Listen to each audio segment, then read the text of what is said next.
عمران خان نے پاکستان کی سیاست اور بہت سے سیاستدانوں اور دیگران کو گھما کے رکھ دیا ہے۔ ٹاؤٹ بھی ہوتے ہیں، گماشتے بھی ہوتے ہیں، یہ بھی عمران خان کی کردار کشی کرتے ہیں، عمران خان کے خلاف طرح طرح کا پروپیگنڈا کرتے ہیں، جھوٹے الزامات لگاتے ہیں۔ آج آپ کے سامنے دو کی بات کریں گے، ایک ٹاؤٹ اعظم ہے اور دوسرا گماشتہ معظم ہے۔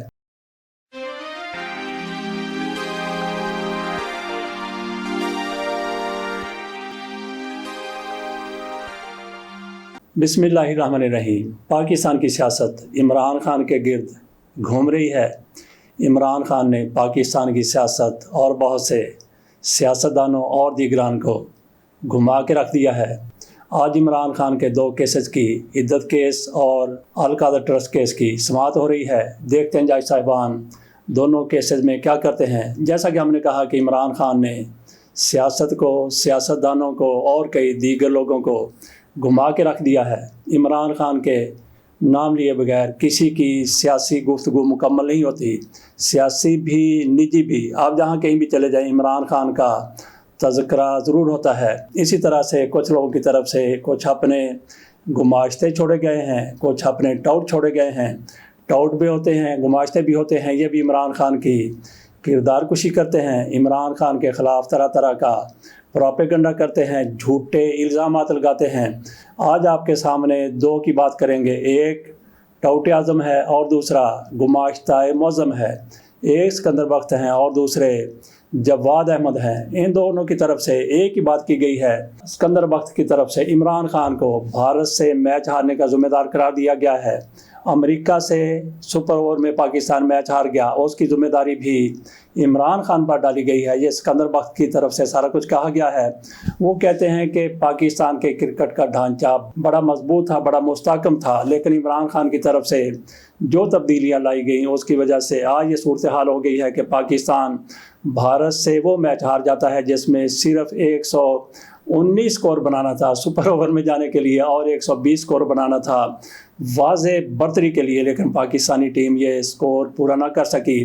یہ سابق بالر ہیں پاکستان کے سکندر بخت، ان کی طرف سے عمران خان پر الزام لگایا گیا ہے۔ عمران خان نے آتے ہی جو تبدیلی کی تھی، رمیز راجہ کو کرکٹ بورڈ کا چیئرمین بنا دیا تھا، اور اس کے بعد جو کرکٹ کے حلقے ہیں، غیر جانبدار حلقے ہیں، وہ کہتے ہیں کہ پاکستان کی کرکٹ مضبوط ہوئی، مستحکم ہوئی، پاکستان نے کئی میچز جیتے۔ اس کے بعد رجیم چینج والے آ جاتے ہیں، انہوں نے نجم سیٹھی کو پہلے کرکٹ بورڈ کا چیئرمین لگایا، پیپلز پارٹی کو یہ تقرری پسند نہ آئی، انہوں نے ذکا اشرف کو چیئرمین کرکٹ بورڈ بنانے کی کوشش کی، بنوا کے چھوڑا، اور اس کے بعد پھر آج کے جو وزیر داخلہ بھی ہیں، کئی اور عہدوں پر بھی ہیں، اور ڈی فیکٹو وزیر اعظم بھی ہیں محسن نقوی صاحب، وہ پاکستان کرکٹ بورڈ کے چیئرمین بن گئے۔ اب ان کی طرف سے کہا جا رہا ہے کہ بڑی سرجری کی ضرورت ہے۔ پہلے چھوٹی چھوٹی سرجریاں ہوتی رہیں، کہاں پہ؟ پاکستان میں، اور کسی نے لندن میں جا کے چھوٹی سی سرجری کروائی، اور یہ کہہ رہے ہیں کہ بڑی سرجری کی ضرورت ہے۔ تو جناب پہلے آپ سوئے ہوئے تھے۔ سکندر بخت کی طرف سے سارے کا سارا ملبہ عمران خان پر ڈال دیا گیا، اور جواد احمد وہ گلوکار ہیں، عمران خان کے خلاف بات نہ کر لیں تو ان کی روٹی ہضم نہیں ہوتی، ان کا ہاضمہ خراب رہتا ہے جب تک وہ عمران خان کے خلاف عمران خان کی کردار کشی نہ کر لیں۔ ان کی طرف سے کہا گیا کہ پاکستان کی شکست کی وجہ عمران خان ہے، عمران خان شرم کرو، پاکستان میں فساد بند کرو۔ یہ جواد احمد کی طرف سے، اور یہ اپنے آپ کو عمران خان جیسا بڑا اور لیڈر مقبول سمجھتے ہیں، لوگوں کو باور کرواتے ہیں۔ کتنے ووٹ انہوں نے حاصل کیے ذرا جا کے دیکھیں۔ عمران خان کا مقابلہ کرنے چلے ہیں، جیسا کہ ہم نے کہا کہ ان میں سے ایک گماشتہ معظم ہے اور دوسرا ان میں سے ٹاؤٹ اعظم ہے۔ یہ کس کے ٹاؤٹ ہے، کس کے گماشتے ہیں؟ یہ عمران خان کو جو بھی لوگ بدنام کرنا چاہتے ہیں، ان کے کہنے پر یہ لوگ بھی میدان میں آ گئے، اور عمران خان کی کردار کشی ان کی طرف سے شروع کر دی گئی۔ عمران خان کے حوالے سے یہ بھی بڑا مشہور ہے کہ وہ کسی کو معاف نہیں کرتے، اپنا ان کا دوست ہو اگر وہ غیر قانونی کاموں میں ملوث ہو تو اس کو نہیں چھوڑتے۔ پاکستان میں چینی کا بحران عمران خان کے حکومت کے پہلے سال پیدا ہوا۔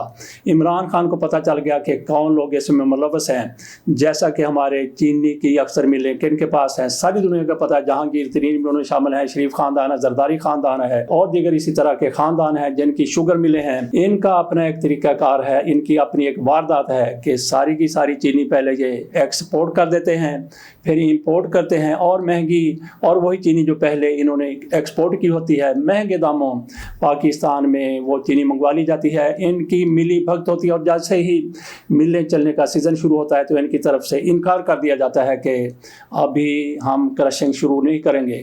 یہ سارا کچھ عمران خان کے دور میں بھی کیا گیا، اور آج پھر چینی ایکسپورٹ کرنے کی بات ہو رہی ہے کہ چینی پاکستان میں وافر مقدار میں پڑی ہوئی ہے۔ یہ چینی مافیا ہے جو ہر سال ہر مرتبہ ہر سیزن میں یہی کچھ کرتا ہے۔ ان کی طرف سے آپ پورا زور لگایا جا رہا ہے آج کہ پاکستان میں چینی بہت زیادہ پڑی ہوئی ہے، اس کو ایکسپورٹ کر دیا جائے۔ اب ایکسپورٹ کیا جائے گا، پھر امپورٹ کروانے کے لیے دوسرا گروپ میدان میں آ جائے گا، یہ کمائی کریں گے، پھر وہ کمائی کریں گے۔ سیزن شروع ہو جائے گا، سیزن کے شروع ہوتے ہی انکار کر دیتے ہیں کہ کرشنگ نہیں کرنی۔ عمران خان کو پہلے سال ساری صورتحال کا پتہ چل گیا۔ عمران خان کے پاس یہ لوگ گئے کہ جناب یہ کریں یہ کریں یہ کریں۔ عثمان بزدار کے پاس گئے تو عمران خان سے رابطہ کیا گیا، انہوں نے کہا بالکل نہیں، انہیں کہیں کہ شوگر ملیں چلائیں، اگر یہ شوگر ملیں نہیں چلاتے تو پھر ان کی چابیاں ان کی شوگر ملیں ضبط کر لی جائیں۔ سرکاری حکام شوگر ملیں چلائیں گے، کسی کے ساتھ کوئی کمپرومائز نہیں کرنا۔ اور پھر ان لوگوں کی طرف سے اگلے جو 2 سال تھے عمران خان کے، کسی قسم کی بلیک میلنگ نہیں کی گئی۔ جہانگیر ترین کے ساتھ جو کچھ ہوا پوری دنیا جانتی ہے۔ مسلم لیگ نون کس طرح سے اپنی دم پر کھڑی ہو گئی تھی کہ جہانگیر ترین کا نام آیا ہے، چینی مافیا ہے، ان کے خلاف ایکشن کیوں نہیں لیا جاتا؟ کیوں عمران خان کمپرومائزڈ ہو گئے ہیں؟ عمران خان نے جب ایکشن لیا تو انہوں نے پھر جہانگیر ترین کو اپنی گود میں بٹھا لیا، اپنے ساتھ ملا لیا، اور آج تک جہانگیر ترین ہارنے کے باوجود بھی اس حکومت کا حصہ ہیں۔ شہباز شریف نے ان کو کسی کمیٹی میں شامل کیا ہوا ہے، تو عمران خان کی طرف سے ان لوگوں کے ساتھ کمپرومائز نہیں کیا گیا تھا۔ لیکن عمران خان اقتدار سے گئے تو پھر وہی چینی مافیا میدان میں آ گیا، وہی بلیک میلنگ، وہی پہلے ایکسپورٹ اور پھر امپورٹ۔ عمران خان کے دور میں ایک یہ بھی ہوا تھا کہ رحیم یار خان میں ایک کول پلانٹ لگ رہا تھا، کوئلے کا پلانٹ تھا، تو ساہیوال کا کوئلے کا پلانٹ وہ پہلے سے جاری ہے، چل رہا ہے، تو اس سے جو بجلی پیدا ہوتی ہے آئی پی پیز کو جس طرح سے ٹھیکے دیے گئے ہیں، 1 یونٹ کی جتنی پروڈکشن کاسٹ ہے اس سے ڈبل وہ چارج کرتے ہیں، اور ان کے ساتھ آئی پی پیز کے ساتھ معاہدے ہو چکے ہیں کہ بجلی بنائیں گے، جتنی بنائیں گے اس کے پیسے ہوں گے، اگر نہیں بناتے تو پھر بھی ان کو ادائیگی کی جائے گی۔ اور پیٹرول کی جہاں پہ پیٹرول استعمال ہوتا ہے یا جو بھی فیول استعمال ہوتا ہے اس کی ادائیگی حکومت کی طرف سے کی جائے گی۔ یہ معاہدہ ان لوگوں کے ساتھ ہو چکا ہے۔ عمران خان کو پتہ چلا کہ رحیم یار خان میں بھی وہی کوئلہ کا پلانٹ لگ رہا ہے، تو عمران خان نے اس سے منع کر دیا، اس سے روک دیا۔ عمران خان مافیا کو نتھ ڈالتے ہوئے نظر آ رہے تھے، لیکن آج مافیا پھر آزاد ہو گیا ہے، چینی مافیا آزاد ہو گیا، اور اس کے ساتھ ساتھ گندم مافیا بھی، جیسا کہتے تھے کہ شیر سارا آٹا کھا گیا، کبھی شیر پیٹرول پی جاتا تھا، آٹا کھا جاتا تھا، تو آج پھر شیر نے آٹا اس طرح سے کھایا ہے کہ کسان در بدر ہو گئے، ٹھوکریں کھا رہے ہیں۔ کہا جا رہا ہے کہ روٹی سستی کر دی گئی، آٹا سستا کر دیا گیا، لیکن کس قیمت پر کیا گیا؟ کسانوں کی موت کی قیمت پر، کسانوں کے خسارے کی قیمت پر۔ گندم کا ریٹ 3900 روپیہ خود مریم نواز شریف صاحبہ کی طرف سے، حکومت پنجاب کی طرف سے مقرر کیا گیا، لیکن آج گندم دیہات میں 2200، 2000، 2100، 1800، 1900 روپے فی من فی 40 کلو گرام بک رہی ہے۔ اس سے اندازہ کر لیں گے اس حکومت کی طرف سے کس مافیا کو پروموٹ کیا گیا ہے۔ اور ادھر ایک ملزم وہ جج بن کے بیٹھ گیا، یہ ہیں چیف الیکشن کمشنر صاحب۔ ان کے سامنے معاملہ گیا تھا طارق فضل چودھری کا، عقیل انجم کا اور خرم نواز کا۔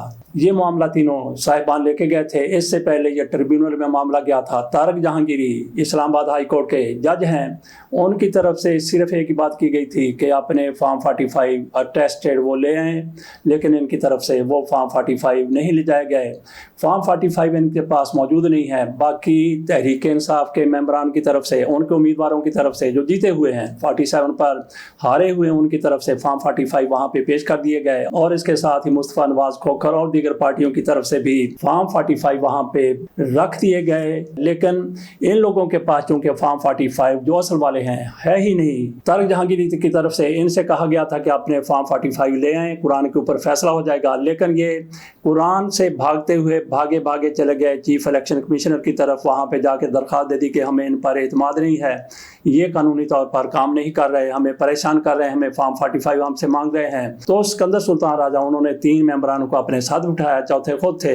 ان کی طرف سے سماعت کی گئی، ان کی باتیں سنی گئی، اور ان باتوں کے ساتھ اتفاق کر لیا گیا۔ کہا گیا کہ ٹھیک ہے ٹربیونل اسلام آباد کا چینج کر دیا جاتا ہے، کسی اور ٹربیونل میں آپ لوگوں کے کیسز بھیج دیے جائیں گے، تو کیا وہ غیر قانونی کام کر رہا تھا؟ جیسے جہانگیری صاحب غلط کام کر رہے تھے، ان کو قانون کا نہیں پتہ۔ سکندر سلطان راجہ جو ایک جج نہیں ہے بلکہ بیوروکریٹ ہیں، ان کو زیادہ ایک جج کے مقابلے میں قانون کا پتہ ہے۔ ان کی طرف سے کہہ دیا گیا کہ ٹربیونل بدل دیا جائے گا۔ مسلم لیگ نون کو 3 سیٹیں جو ان سے جاتی ہوئی واضح طور پر نظر آ رہی تھی، ان کے پاس فارم 45 نہیں ہے تینوں کے پاس، اگر ہے تو ٹیمپر کیا گیا ہے۔ جب قرآن کے اوپر فیصلہ ہونا تھا تو ہو سکتا ہے یہ لوگ اسی طرح سے جیسے عدالتوں میں جا کر یہ جھوٹی قسم لوگ کھا دیتے ہیں، یہ بھی جھوٹی قسم کھا جاتے، لیکن پھر بھی فرانزک ہونا تھا اور بھی کئی گواہیاں ہونی تھی۔ انہوں نے بالکل ہار جانا تھا۔ جو نیا ٹربیونل آئے گا وہ بھی اگر بازمیر ہوا، ایماندار ہوا، دیانتدار ہوا تو وہ بھی آئین کے مطابق، قانون کے مطابق فیصلہ کرے گا، تو ان کو گھر جانا۔ جیسا کہ ہم نے کہا کہ ایک ملزم نے جج بن کے یہ فیصلہ کر دیا ہے۔ یہ کیسے سکندر سلطان راجہ ملزم بن گئے؟ کیونکہ پی ٹی آئی کی طرف سے الیکشن کمیشن کے ٹربیونل طارق جہانگیری کے سامنے یہ بھی معاملہ رکھا گیا تھا کہ جناب ایک تو ان لوگوں کی طرف سے 2 نمبری کی گئی، الیکشن کمیشن کی طرف سے بھی 2 نمبری کی گئی، اس کو بھی فریق بنایا جائے۔ جو فریق بن گیا اس کے اوپر الزام لگ گیا تو ملزم کس طرح سے فیصلہ کر سکتا ہے کسی بھی چیز کا؟ اور سکندر سلطان راجہ صاحب وہ ملزم ہیں، ان پر الزام لگایا گیا ہے کہ یہ بھی دھاندلی کرنے میں، 2 نمبری کرنے میں، فارم 45 کو فارم 47 میں بدلنے میں یہ شریک ہیں۔ فریق ان کو بنایا جائے، فریق بنانے کا دعویٰ کیا گیا، درخواست کی گئی، تو ملزم کیسے جج بن سکتا ہے؟ اور ملزم نے جج بن کے جو فیصلہ دیا وہ کیسا فیصلہ ہوگا جس میں وہ خود بھی، جس کے الزام کے زمرے میں وہ خود بھی آتے ہیں؟ یہ معاملہ یہیں پہ ختم ہونے والا نہیں ہے، یہ معاملہ آگے بھی جائے گا۔ ان تینوں کی سیٹیں تو جانی ہی جانی ہیں، کیونکہ ٹربیونل کا فیصلہ، اس کے بعد پھر ایک فورم ہے، دوسرا فورم ہے، تیسرا فورم ہے، کہیں نہ کہیں جا کے ان لوگوں نے پکڑے جانا ہے۔ کہیں نہ کہیں انسان کا بچہ بیٹھا ہوگا، کہیں نہ کہیں ایماندار دیانتدار جج ضرور مل جائے گا جو ان کی 2 نمبری کو، مافیا کی ساری کارروائی کو، ساری کارکردگی کو کھول کر پوری دنیا کے سامنے رکھ دے گا۔ جماعت اسلامی کے حوالے سے تھوڑی سی بات کرنی ہے۔ جماعت اسلامی تو کیا حافظ نعیم صاحب پچھتا رہے ہیں؟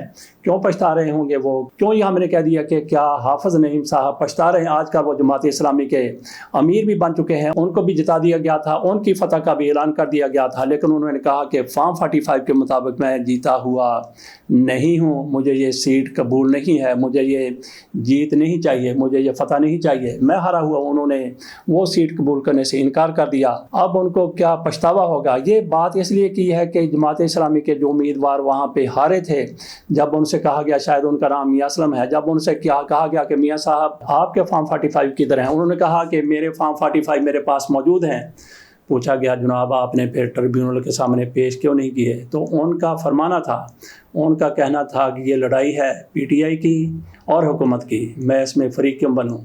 تو نعیم صاحب، حافظ نعیم صاحب کراچی میں وہ فریق کیوں بن گئے تھے؟ کیونکہ اس کا سارے کا سارا فائدہ جو بیانیہ تحریک انصاف کا تھا اس کو سپورٹ ملی تھی۔ تو جناب میاں اسلم صاحب، اگر ان کا نام میاں اسلم ہے، جو بھی ہے، جو کہتے ہیں کہ میں پی ٹی آئی اور حکومت کا یہ معاملہ ہے اس میں فریق نہیں بنتا، تو کیا یہی پالیسی جماعت اسلامی کی پھر بطور پارٹی پالیسی ہو گئی؟ اگر یہ پالیسی جماعت اسلامی کی بطور پارٹی پالیسی ہو گئی ہے، جیسا کہ وہ میاں صاحب اسلام آباد والے وہ کہتے ہیں فارم 45 نہیں لے کے گئے، تو پھر حافظ نعیم صاحب کو بھی وہ پیشکش، وہ سیٹ، وہ فتح قبول کر لینی چاہیے۔ آخر میں تھوڑی سی بات کر لیتے ہیں۔ اداکارہ خوشبو، ان کو مار دیا گیا ہے، ان کو ہلاک کر دیا گیا ہے۔ یہ پشتو ڈراموں کی اداکارہ تھیں، نوشہرہ سے ان کا تعلق ہے، پشتون خاندان ہے۔ ان کے بھائی کی طرف سے کہا گیا ہے کہ کچھ لوگ ان کو گانے ناچنے سے منع کیا کرتے تھے، ڈراموں سے کام کرنے سے روکتے تھے،